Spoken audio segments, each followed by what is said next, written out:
سڵاوێکی تایبەتی تر لە پێشکەشکردنی بەرنمەیەکی تایبەتی تر لە گشت بینەرانم بێت. من سایش محەممەدی ئەمڕۆ لەگەڵ خاتو مژگان ئیسماعیلی کاکتەری سینەمان چاوپێکەوتنێکی ترتان پێشکەشەکەم هەتاکوونێ کۆتایی بەرنمەی ئەمڕۆژ هەر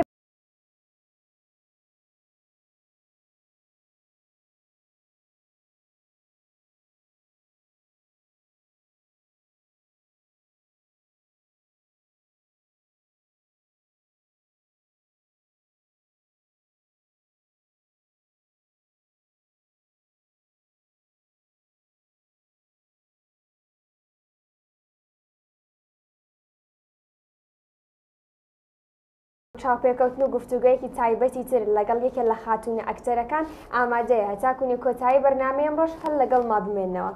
سڵاو لێبە خاتونگیان. سلام بەخێر هات. زۆر سپاس تەندروست باشن. مەمنون تەشەکر. سەرەتا بۆ دەستپێکی بەرنامە ڕۆژ و سڵاوی خۆتان بۆ بینەرانمان بایۆگرافیەکی بچووک لە ژیانی تایبەتی خۆتان و کارەکەتان بۆمان باس بکەن. سەرچاو. مژگان ئیسماعیلیم بازیگەر تئاتر تلڤیزیۆن و سینەما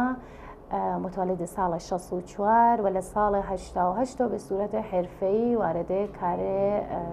تئاتر و تلویزیون و سینما شد. باشە بەر لەوەی کە پرسیارەتان لێ بکەم چۆناهی بوو ئەکتەریتان هەڵبژار ئەمێ بەر لەوە ئەو پرسیارە لێ بکەم کە چۆنایی بوو حەزت کرد ئەو عیلاقەیە دروست بوو کە بچیتە ناو دنیای هونەرەوە. معمولاً تو بازیگەرەکان ئەم قسەکەن کە لە مناڵیە و ئەو حسە لە وجودیانە بوو کە حەزکەن بە دنیای بازیگەری و لە مەدرسە دەستی پێ کرد 10 ساڵم بوو و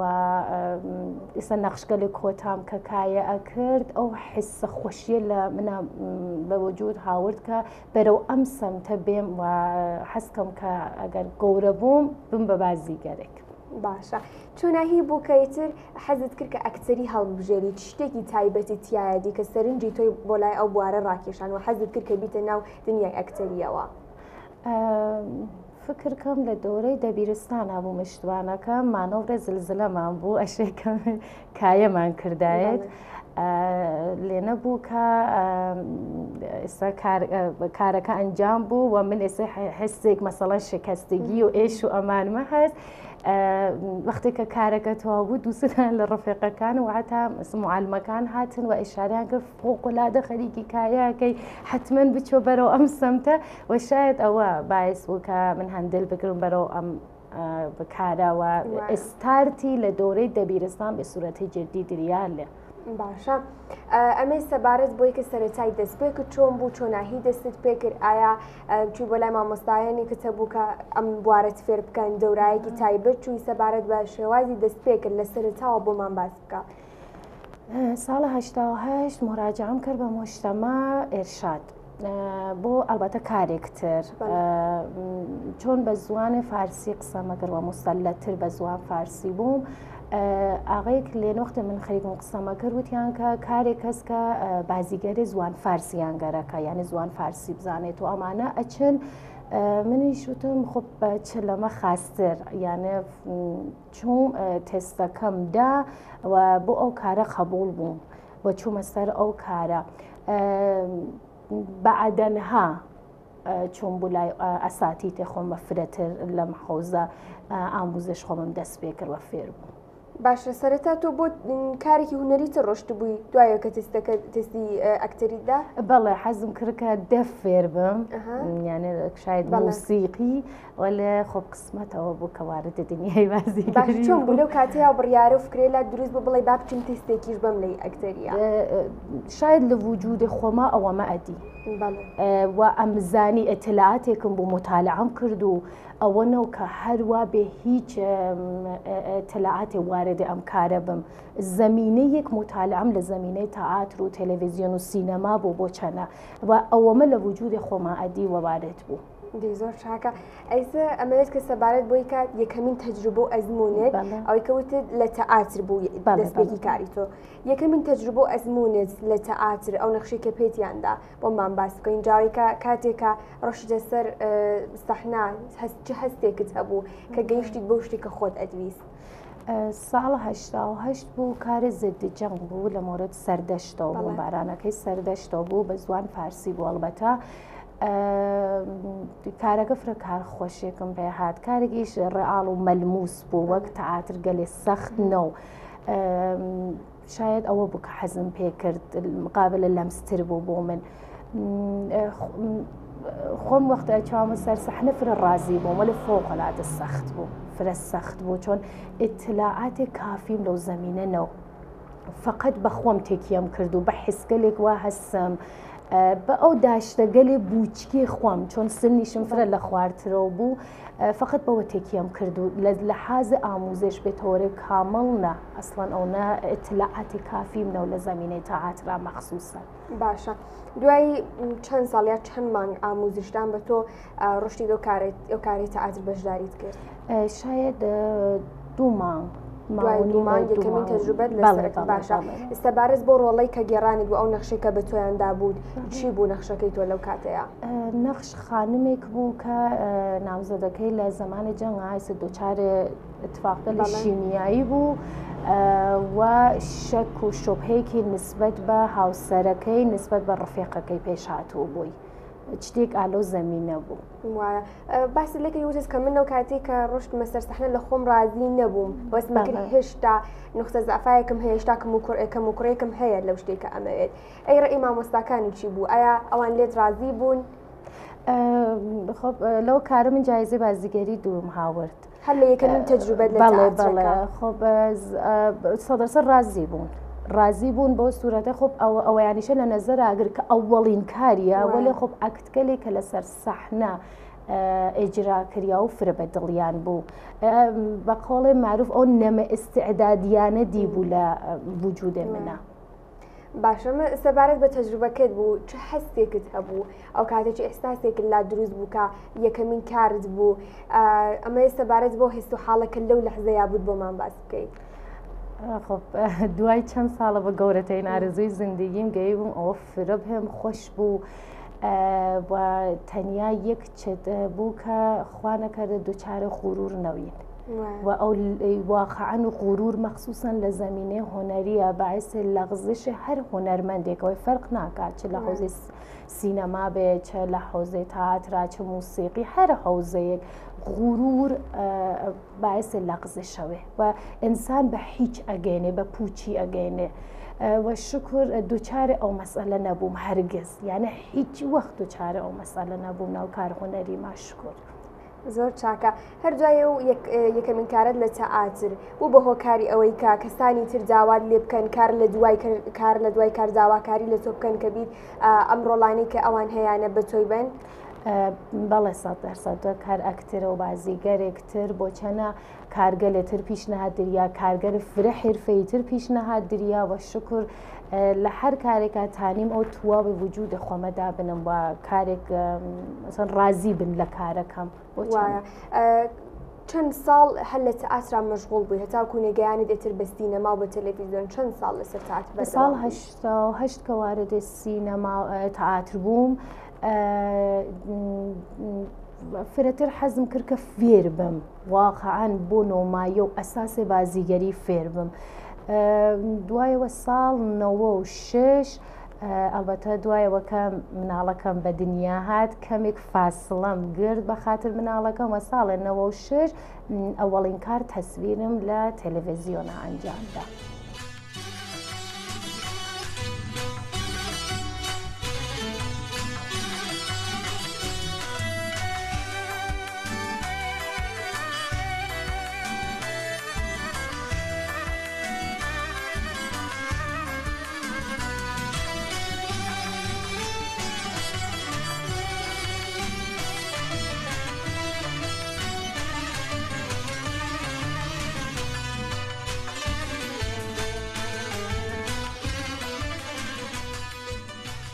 ئەمە سەبارەت بەو کارانی کە تا ئێستا ئەنجامدا ئێستا ناوەکانیشی کە لە یادت بێت و بۆ مامەڵی چی باشتر ئەو فیلمانەی ئەو جامانی کە تۆ ڕۆڵەت یا گێڕانوە تا ئێستا بەشداری چەند فیلمت کردووە تا ئێستا بەشداری چەند تەعاترت کردووە گە لە یادت بێ بە ناوەکانی بۆ مان بڵێیت؟ تەعاتر کە فرە بووگە فیلم و تەلەڤیزیۆنیش معموڵەن فرە ئێستا کۆرتە فیلمیش بووگە تەعاتر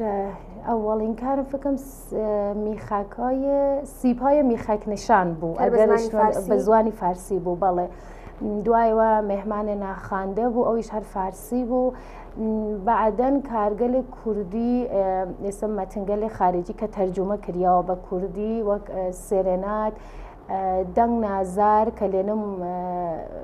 مدیرە تۆلیدە سەحنە بووم چۆن هێشتا زوان کوردی خاص فێر نەبووم ئیتر کارگەلی فرە بوو وەک پاڵەوان نار بوو لە کارە تەعاترا و فکەم ئاخرین کاریشمان سەرپێڵ بوو بە زوان کوردی لە حوزەی فیلمیشە تاقانە بوو کوچەباخ بوو خاص لەبیرم نایە فیلمگەلێتر باشە دوای تەعاترەکەت دوای کە تەعاتر تەجروبەت چوەستەڕێ کە کورتە فیلمەکان بەشداریکە یان خۆ دراما بوون دوای تەعاترەکە وتت کە من پیشنهادی ئەوم پێدرا کە بەشداری فیلم بکەم بەشداری کورتە فیلم بکەم دوای تەعاترەکە و چەند ساڵەی کە کارێتیا کردبوو دوای ڕوتهێنا بە بەشداریکردن لە کورتە فیلم یان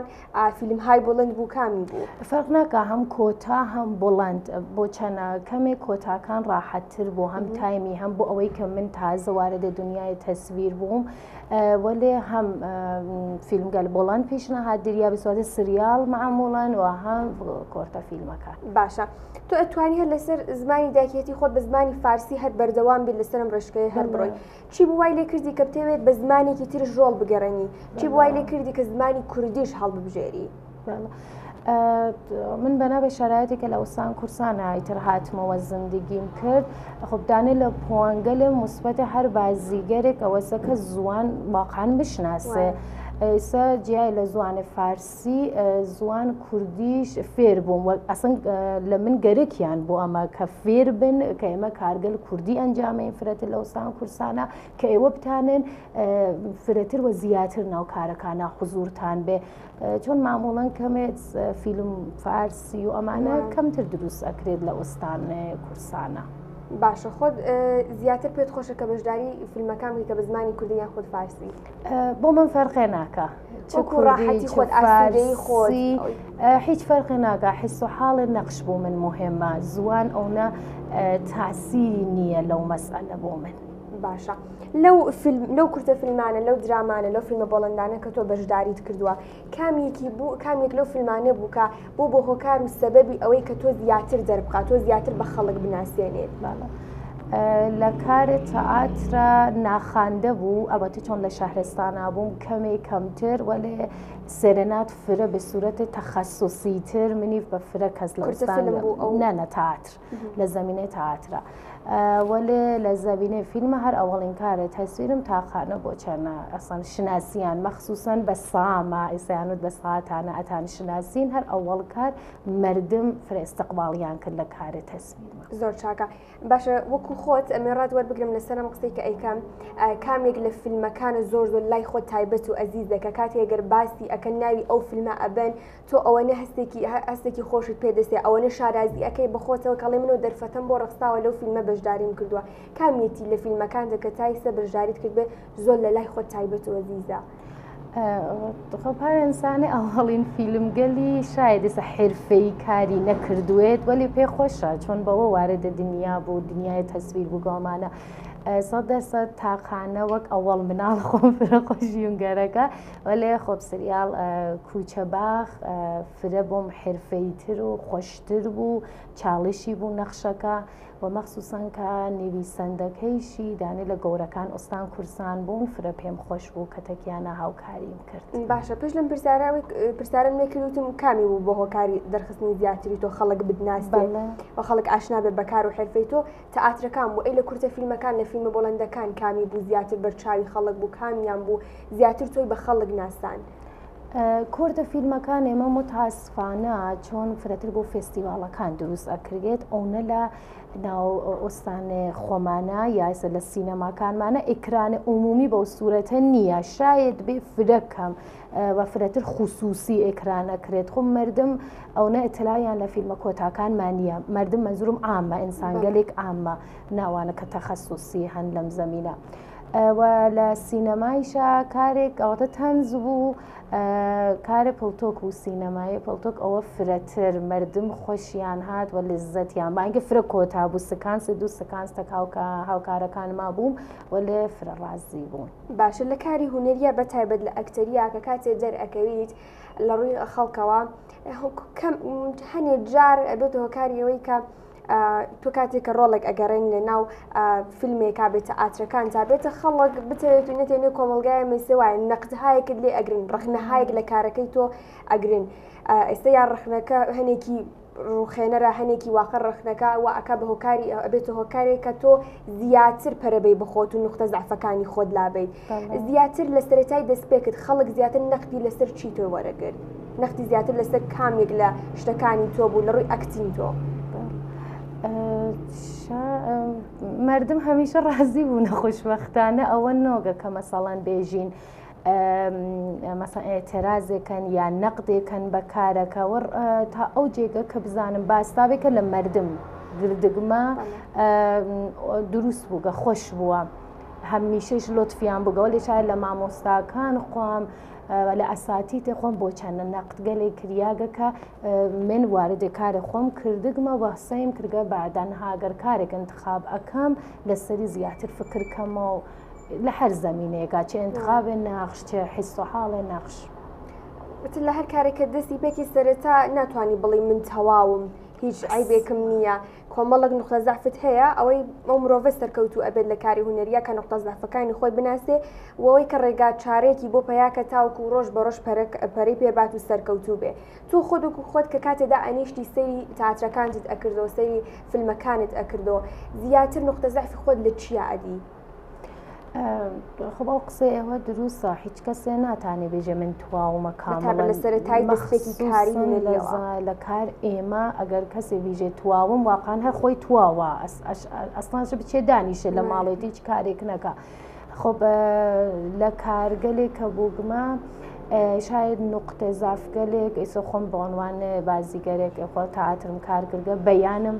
سایم کردگە حتمما بەیانم ئەکتگەلێک کە بووگمە پوختەتریان کەمە و ئەگەر خاص بووە مەسەڵەن لە دیدێ ئەوانە و لە دیدێ منەوە گەرەکم بۆ کە پوختەتریان کەمە و خاستر بیانوەمە ڕێگە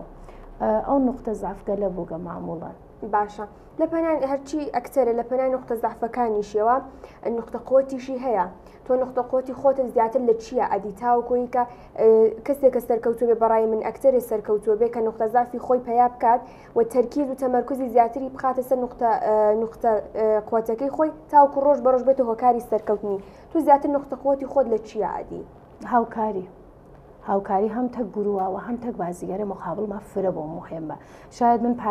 پارتنێرم بووگە کە ئەسڵەن حرفەی نەوەگە ئەسڵەن کاری نەکردگە ئەسڵەن وەلێ خب جۆرێ تەکیا کارم کردگە و هاودڵیم کردگە و هاوکاریم کردگە کە واردە ئەم دنیای خۆمانمە کردگە کە بە یەکەوە کارکەن شاید دانێ لە نقطە قووەتەکان من ئەوە بێ کە واقعان بە دڵەوە بە گیانەوە هاوکاریەکەم هەم گروهەکە هەم ئەو بازیگەرە مخابڵێ خۆمان.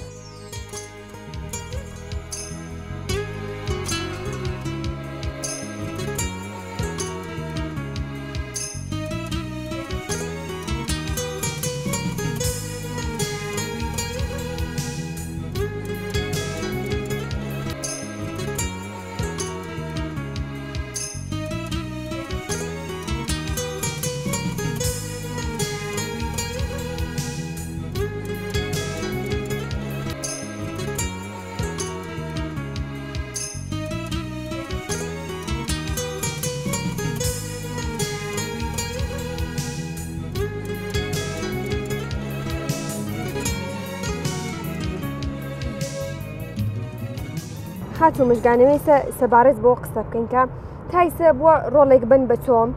ارتباط وەرگرتن پەیوەندی وەرگرتن لەسەر ئەو ڕۆڵە بۆت سەخت بێ نەتوانی بەباشی لەگەڵ یا ڕێک بێ لەوانە حەزیشت کردی بێت کە ئەو ڕۆڵە وەربگری بەڵامەوەی کە بۆت قورس بێ خۆت بخەیتە جێگای ئەو کەسایەتی ئەو شخصیەتە تایسە شتیوا لە کاری هونەری تۆ پێش هاتووە؟ کارێک تەئاتر بوو بۆ چەندە بوار بۆ جەشنوارەی کوردی بوو متاسفانە ئەو جۆرە کاشی شاید و باید کارەکە بۆ خۆم خۆشنەوە چۆن کارێک ئێگزەجرە بوو وە مونۆلۆگ بوو یعنی تەکبازیگەر بوو فرە کارەکە کارێک سەخت بوو لە مۆرد زلزلەکەی سەر پۆلێ زەهابیش بوو ئەرێ ئەو کارە فرە بووم سەخت بوو ئەو ئێرتباتیەتە کا بگرم وەڵێ خۆب لە نەهایەتە ئەنجامماندا بە خۆشبەختانە بە فستیڤالە کوردیەکە گەیانمان ئەوتە باسخۆری موسبەتیشی بوو لە تەرەفێ مخاتەبێ ئەو جەشنوارە باشە چ ڕێکارێکت بۆ پیا کرد چ ڕێگا هەڵێکت بۆ پیا کرد تاوکو خۆز ڕێک بێنی لەگەڵ ئەو شتە تاوکو بتوانانی پەیوەندیەکە وەربگریت ارتباط وەربگری لەگەڵ ئەو نەخشە کە پێت دراوە کارە تەعاتر خۆب هەر بازیگەرێ بە نەحوێک ارتباط دەگرێتە کارە تەک نەخشەکەی خۆیان من فرەتر مشاهدە دیدان فیلمگەلێکە بۆ چۆن نەخش ئێمدادگەرێکم بوو لەو کارە فرەتر بە مشاهدەکردن و دیدەن سایم کرد خۆم بە نەخشەکەەوە ڕۆڵەکە نزیکە و کەمەوە و هاوکاری و هاوفکری مەخصوسن تەک نویسەندەی کارەکەەوە کارگەردانەکە کە چ شتێکی لە من بۆنوان بازیگەرگەرەکە تانیمان کە خواشکر بە نەتیجە بیگەینین ئەو کارە هەر لەم ڕۆڵشکە پێیاندا ڕۆڵی سەرەکیت هەبوو بەڵێ بەڵ ئەوی شەر نەخشە ئەسڵی بوو بەڵێ باشە ئەمە لە ڕووی ئەوە بوو کە باسمان لێ کرد کاتێک کە ڕۆڵێکت پێبن و تۆ ئەو ڕشتە بۆ پێشاتی بێکە نتوانی پەیوەندی وەربگری لەگەڵیا بەڵام لە ڕووی تایسە بۆت پێشاتووە کە نا ئەو ڕۆڵە نەبێت کە پێیان داویستە لە ڕووی دیالۆگەکان تۆ بێ نەخشە مقابڵەکەت ئەو کەسێک کە لەگەڵ یا دەورە گێڕێنی ئەو کەسم بۆ نمونە لەگەڵ یا ئاسوودە نەبوو بێتی ناو کارەکە بە سەختی توانی بێتت خۆت لەگەڵ یا ڕێک بێنی بە سەختی توانی بێتت کە ئەو پەیوەندی و ئیرتباتی لەگەڵ وەربگریت و ڕۆڵەکەت بگێڕێنین لە ڕووی کەسایەتەکان شتیوات بۆ پێشاتە کەسەکە لە کارێت تەعاترۆنەوە لە متاسفانە لە کارە فیلمەوە بۆ چەنە بەڵێ چەند نمونەوە اتفاق کەفت وەلی من هەر سەیم کرد با تەوەجۆ بە ئەو چتگەلێکە خۆم تەجروبەم کردو نێخۆم گەێنم بە نەخشەکە و سەیکەم کە لە لەحاظی ڕۆحی و تحت تاثیر پارتنێرە مقابل یا بازیگەرە مقابلم قەرار نەگرم ئەوە بوو کۆلەن وەلی خۆب ئەوی شەر سەدەرسە چۆن تاهۆدم هەست بە تواو کارەکان خۆشبەختانە بە وجودە توای مشکلاتەوە و کارەکەم بە نەتیجە گەیاند باشە سەرەتا بەرنامە ئاماژەت پێداوتت یەکێ لە نقطە قۆتەکانی من ئەوەیە کە تێ ئەکۆشم ئەو کاتێ لەگەڵ کەسێک کات دەور ئەبینم بە جوانی ارتباتی لەگەڵ وەربگرم چونکە کارێکە گروپیە یەکەسی نییە زیاتر چ شتایەک ئەەکەی چ ڕێکارەیەکت بۆ خۆداناوە کە لەگەڵ تەوای ئەو کەسانی کە ڕۆڵ ئەگەڕێنی بە زووترین کاتەوە باشترین شێو بتوانانی ارتباتیان لێ وەربگریت خۆ کار ئێمە کارێک فرە جددیە کارێک نییە کە بێژین ئەتانین بە گاڵتە و بە شۆخی و بە ئەوە بیگرین کە بیگزەرنین کارێک فرە جددیە وەلە خۆب سای یەکەین زمانێکە کارەکە نییە ئیسەنینە بەر ئێسەیا دووربین یا سەر سەحنە بە خۆشی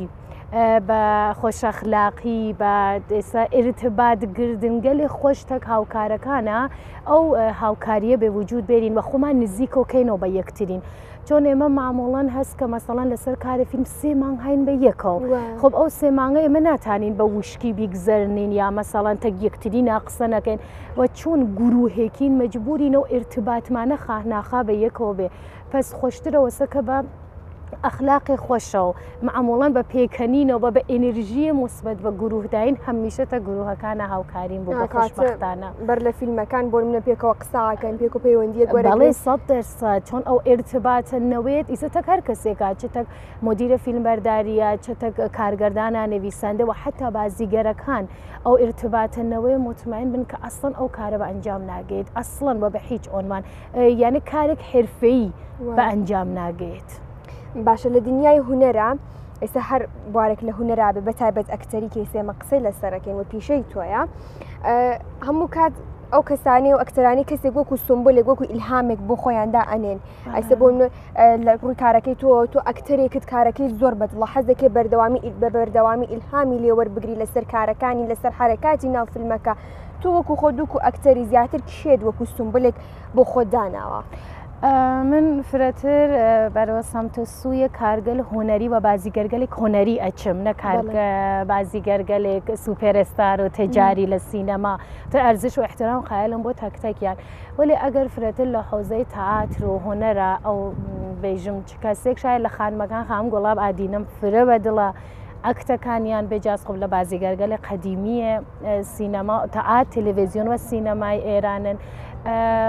خانم ئادینەم فرە بە دڵە یانێ بەعنوان شاید ئۆلگویەک تماشایانەکەم لە ئاغاکانیش کە جەدیدەن هەن قەدیمیەکان ئاغاگەلێ وەک ئاغای نەسیریان ئاغەیە کیانیان ئاغەیەکی شاوەرزکە فەوتیان کردگە وەلێ ئەگەر لە جەدیدەکان کەسێ بێژین واقعان ئاغەیە عزەتی جەواد عزەتی دانێت لە ئەکتەرە باشەکانەکە لە هەر نەخشێکا تانیگە مەهارەت و حرفەی خۆی نیشان با لەسەر و کارە وایە خۆت لە حاڵێن لە حاڵی حازرە هیچ پرۆژەیەکی نوێ کارێکی نوێسە لەباری کورتە فیلمەکان بێ دراما بێ بەدەستەوەی کە خەرکی خۆ ئامادەکردن بی بۆی کۆرتە فیلمێک بوو کە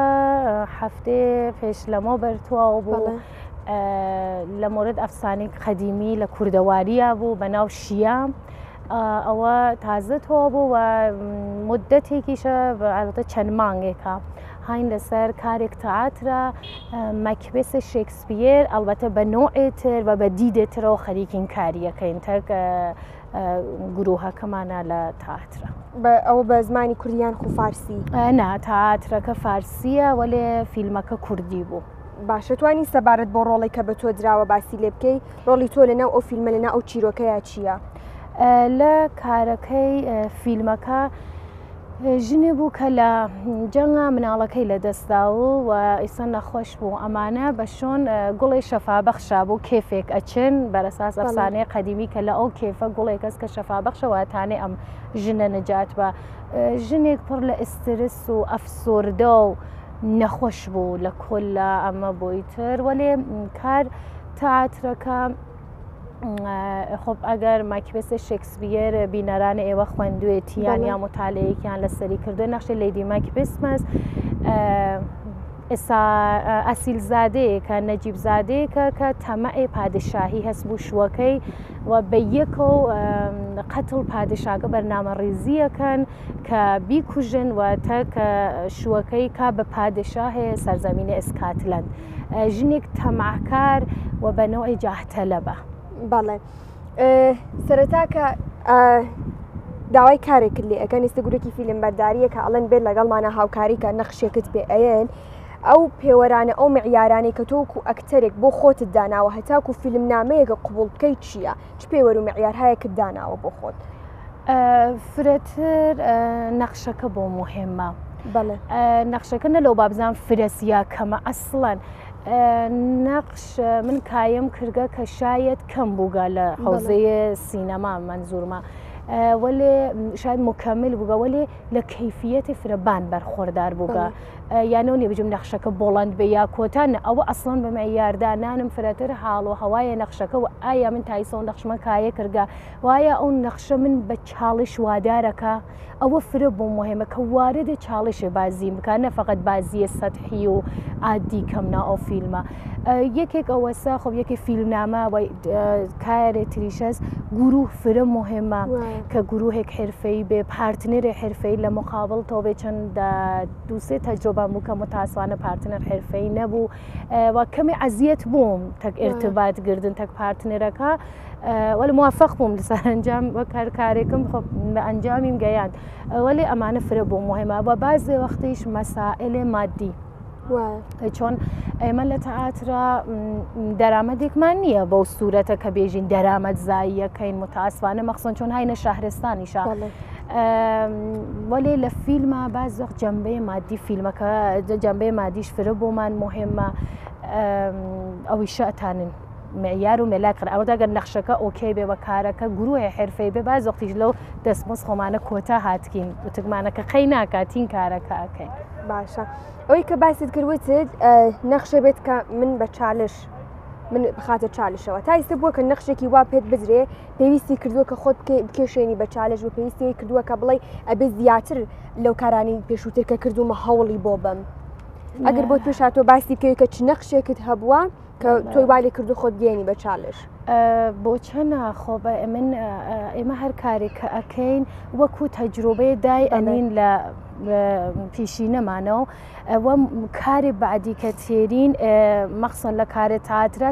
سفرین یعنی مەتنەکان وینە مناڵێک کە تازە پایگرگە من هەمیشە ئیژەم وەلێ مناڵێک کە تەجروبەگەلێکی هەست ئەوە نییە کە هیچ شتێکی نەوێ مەسەڵەن ئازمون خەتای نەکردوێت بۆ چەنە ئەو کار اتفاقە کەفگە مەخسەنم کار ئاخری تەئاترە کە واقعاً ئەتانێ بێت بەدانێ لە کارە فۆقی حرفەیەکان تەئاتر لە ئوستانی کوردستان بە دیدێکترەوە بە تەجروبەیە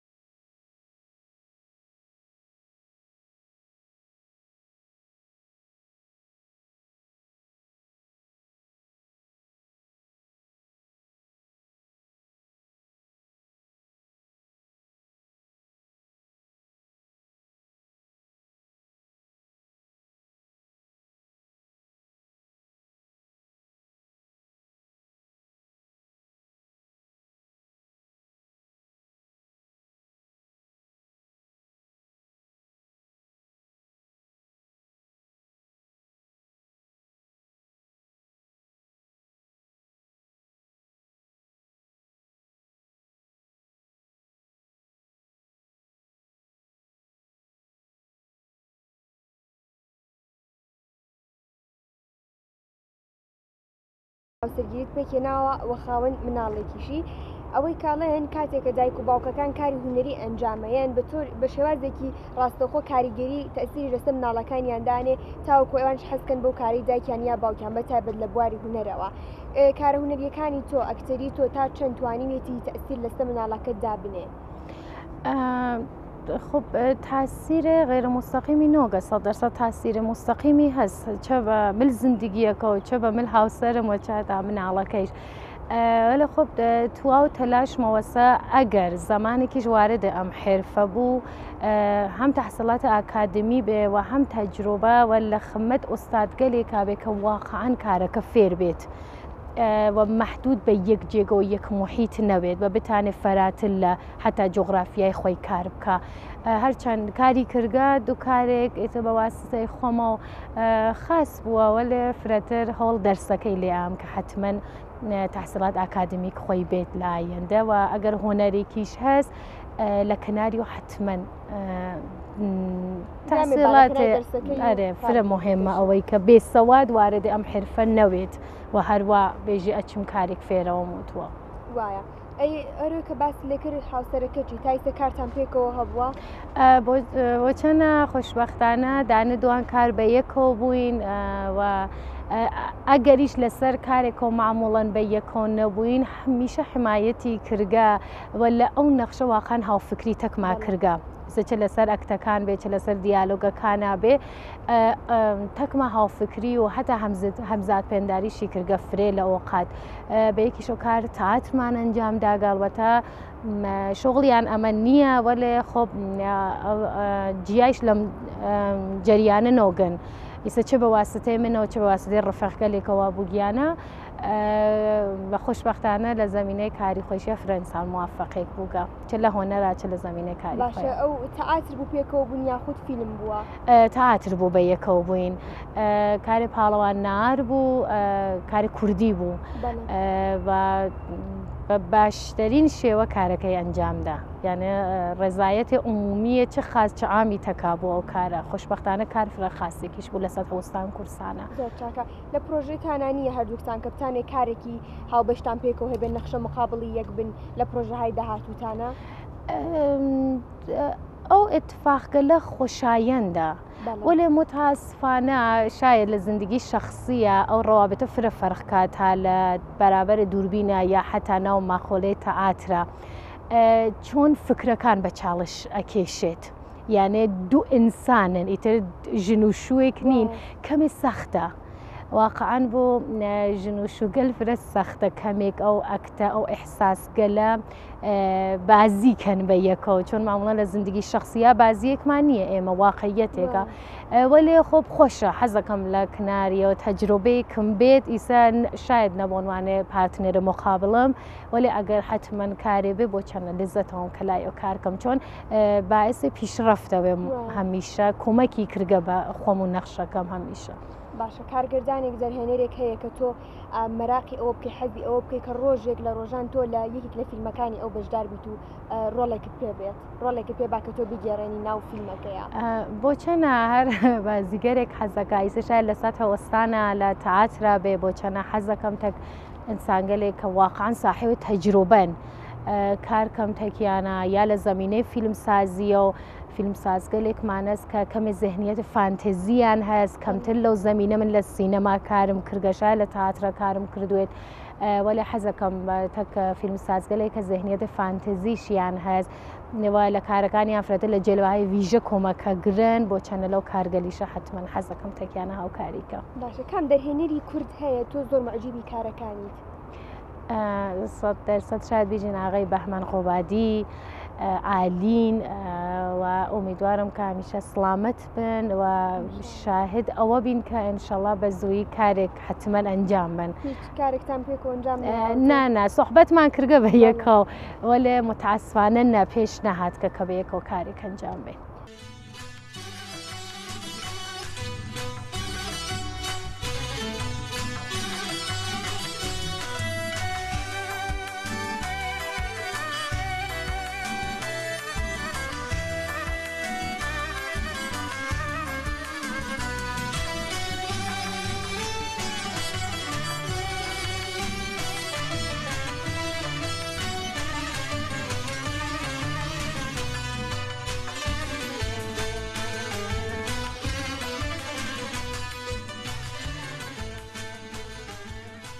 ئەو کاتی کە دەستی پێکرد بە کاری هونەری ژیانی هاوسەرگیریت پێکێ نابوو؟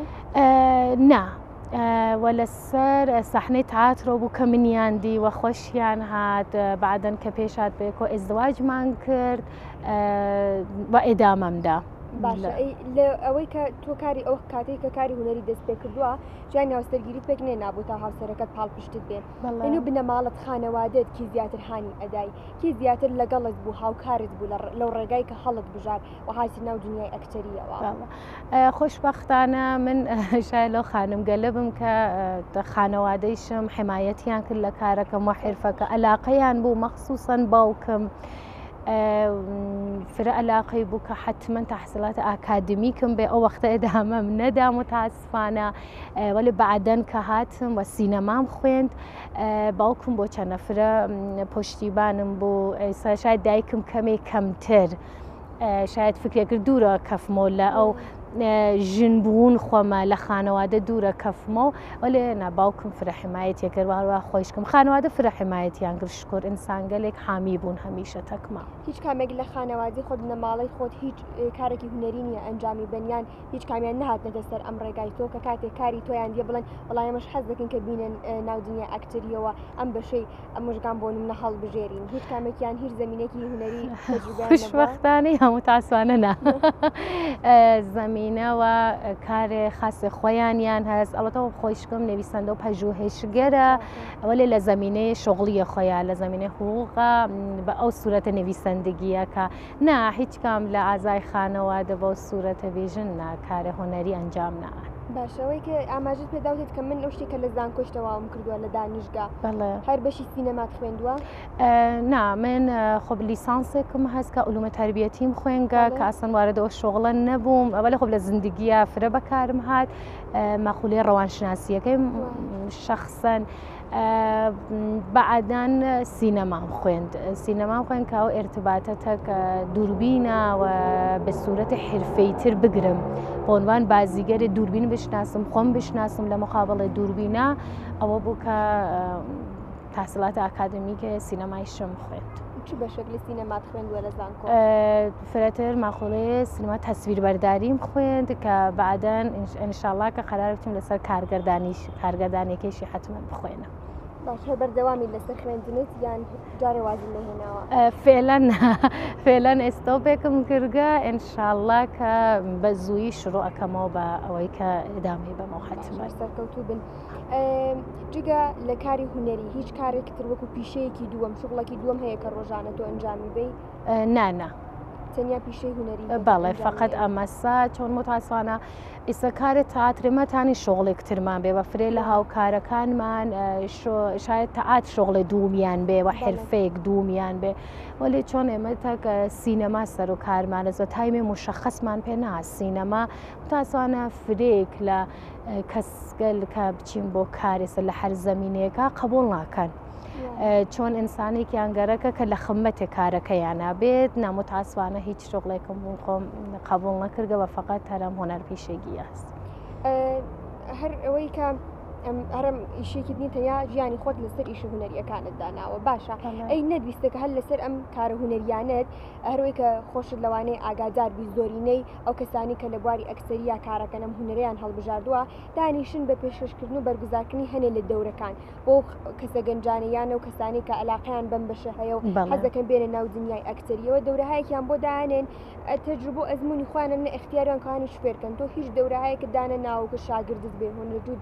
بێت بۆلات ئەو شتی کە خۆت ئەزانی ئەو تەجروبانە کە بەدەستت هێناوە ساڵانێ بەوانیشی فێر بکەیت فعلان کە پێش نەهاتکە ئەوەتەمە خۆشم بە مامۆستا ئۆستاد نازانم ئەمە من هەمیشەی شوتگمە بوو چکترین عضوە جامعەیە تەئاتر و سینەمای ئۆستان کوردستانم ولی خب بە نوعێکتر کارم کردگە ئەگەر چووگینەسە سەر فیلمەکان و بازیگەرە واقعان گەرەکی بووگە کە کارکە سوالێکی بووگەیسە بۆ ئەکتەکەی بوو نەحوێ حسە دیالۆگ و ئەمانە بۆ چەنە کۆمەکیم کردگە و بە نوعێ خۆم مەدیون ئەزانم و خۆم موڤەزەف ئەزانم بەوەی کە ئەگەر شتێک ئەزانم حتمما بە کەسێ ئێرائەی بەمە کۆمەکیم کردگە یا لەسەر فیلمەکانە پێش هاتکە مثلا کارێ بە من پێشنەهات دریا کە هین سریە لە دانش ئاموزگەلی هۆنەرستان بوو نەیسە بیژین دانشگا یا حرفەیی کە وتیان تێن کارکەن بە دڵ و گیان و قبوڵم کرد خۆشیان تاجوبیانە کردوتم ناتێم کارەکە ئەنجام حتا بێ هیچ دەستمۆزدێ ئێحساسم کرد چۆن خۆم مەدیون بە ئەم کارە ئەزانم بە نوعێک ئەشێ لە بەخشێکە ئەوە بە سوورەتێ دڵی و قەلبی بەمەوە بە ئەو گروهگەلە کۆمەکەکەم معموڵەن وەلێ ئەوەی کە بێژم نەفێلەن ئەو نەژە ئۆستاد نین کە بێژم بێم و کارە ئەنجام بم باشە هەستەکەی چەند ساڵی تریز ماوە تاکوونێت بگەی بۆ شتی کە خۆت ئەتەوێت بێکاڵ هێشتا من هەستەکەم کە موکڕایەکم هێشتا هەستەکەم کە نەگەیشتم بۆ شتێک کە خۆمەوێت چەند ساڵی تر هەستەکەی ئەگەی بەو شتێکە لە مێشک و خەیاڵ و لە پلانی خۆتا دادناوە ئێمە ناتوانین زەمانی بۆ تاریفکەین شاید سریە لە بازیگەرەکان پێشتر لە منیش حتا لە جێگەی کامانە و ئستۆپێکیان کرد و پیشرەفتێک ێستا لە ئەو زەمینە کە خۆیان حەزەکەن نۆگە ناو زندگیانە وەلە خۆ باز وەختیش ئەس بە یەکدانە نەخش ئینسان فرە بەرزەوێتەوە گەورە ئەبێتەوە ئەو چتەوە خۆم گەرەکم بێ شاید لە حەدی خۆما پێشاتکە ناو زندگیم ئەو شناساینە ئەو معرفیکردنە ئەو تەخەسوسی کارکردنە ئەوە پێش هاتکە وەلێ خۆ بە هیوای ئەوەمەکە لە سەدحی ملیە کارێک گەورەکەم فرە حەزەکەم و ئینشەڵڵا لەخوا داوای ئەوەکەم کە ئیتفاقە زووتر کەفێ بە هەر زمانێک بێت زمانی بۆ تعریف ناکەم دای ئەنم ئێمە دەست سەرنوشتوە ئایندەی کە قەرارە پێش بێت باشەوەکو خانمە ئەکتەرێکی سەرکەوتو بەشداری هیچێک لە جشنوارەیەکی تایبەت بە ئەکتەریتان کردووە یا لە دنیای هونەرە ئەسە هەر ئەوەکو ئەکتەرەکانە جشنوارە هەیەکە تەوای هونەرمەندەکان لە تەوای زەمینەکان بانگێش دەکرێن هیچ بانگێشکرای بۆ جشنوارەیەکی تایبەت خۆ جشنوارەگەلێ کوردی پێش هاتکە تەئاتر و یا ئۆستانی یا ئەمانە پێش هاتکە کە تەکاو کارەکان ناچووگین فیلمیش بۆ چەنەوە لە خۆ زمانی بووگەکە متاسوانە نەمانتانیگە خۆمان حوزورمان بێت ئێستا بەنابێت لای شار شەرایەت ماڵی یا هەر دەلیلێکتر حوزورمان نۆگاوە لێ بۆ چەنە بوتگیانەکە حتممە لەو جەشنوارگە لە حوزورمان بێت باشە ئەم چەند ساڵێک کە کارت کردە لە بواری هونەر و لە بواری ئەکتینا و ئەم هەموو دەورەکە بە تۆیان داوە کاری خۆت کە تا ئەم مەرحەلەتان ئێستاکی هێناوە لە کاری خۆت ڕازی بوویت لەو شتانی کە ئەنجامت داوە